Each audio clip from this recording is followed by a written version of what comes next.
So now Frederick सूर्य एक artist थे जिन्होंने 1848 में एक ड्रीम देखा। आप ड्रीम कब देखते हो, आप सपना कब देखते हो? जब वो चीज़ या तो आपके अपने अपने माइंड में इमेजिन करी हो, राइट, या फिर आप उस चीज़ को रियलिटी में होते हुए देख रहे हो, तभी आपको उस चीज़ रिलेटेड सपना आएगा।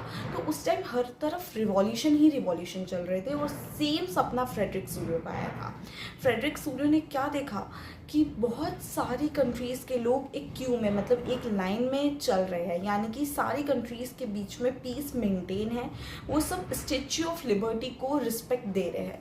स्टैच्यू ऑफ लिबर्टी यूएसए की एक स्टैच्यू है, जैसे इंडिया में स्टैच्यू ऑफ यूनिटी है, वैसे ही वहाँ पे स्टैच्यू ऑफ लिबर्टी है। लिबर्टी का मतलब होता है फ्रीडम, ठीक है। तो सारे लोग, जितने भी देश के लोग एक साथ उस लाइन में चल रहे थे, वो सारे लोग क्या है, उसको रिस्पेक्ट दे रहे थे। क्यों रिस्पेक्ट दे रहे थे उस स्टैच्यू ऑफ लिबर्टी को?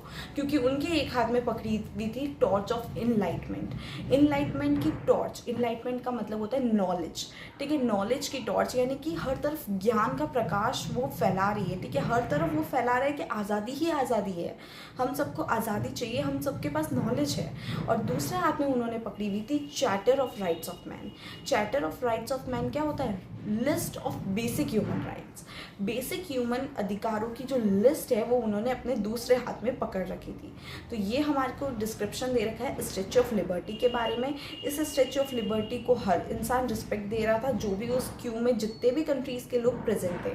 अब आप कैसे पहचानोगे कि ये जर्मनी का है या इटाली का? तो उन्होंने अपने नेशनल कॉस्ट्यूम्स पहन रखे थे और साथ ही साथ उनके हाथ में नेशनल फ्लैग थे।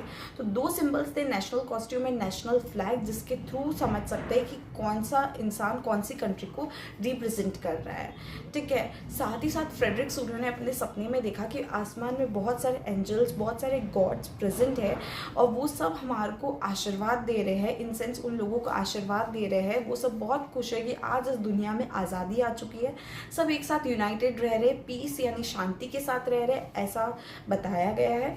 ये सब एक यूथोपियन विजन है, ठीक है। यूथोपियन विजन का मतलब क्या होता है? इमेजिनरी विजन है ओनली। ये रियलिटी में एग्जिस्ट नहीं करता ऐसा कुछ कि सब देशों के बीच में यूनिटी है, पीस है, ऐसा कुछ रियलिटी में एग्जिस्ट नहीं कर रहा है। ये सब फ्रेडरिक सूर्य का सपना है, ठीक है। वहीं पे नीचे बहुत सारे ताज वगैरह जो है टूटे हुए पड़े हैं। ताज किसको सिंबलाइज करता है? एक किंग को, ठीक है। तो डिक्टेटरशिप का दी एंड हो चुका है, ये उन्होंने अपनी जो पिक्चर है उसमें सिंबलाइज करा है कि नीचे ग्राउंड पे बहुत सारे जो मुकुट है, जो ताज होते हैं, ठीक है, वो टूटे हुए पड़े हैं। अब इससे हमें क्या पता चल रहा है? डिक्टेटरशिप का एंड हो चुका है, फ्रीडम हमको मिल चुकी है, सब खुश है, पीस है, यूनाइटेड है, ऐसा उन्होंने बताया है। फ्रेडरिक सूर्य के ड्रीम तक कोई भी कंट्रीज आज़ाद नहीं हुई थी।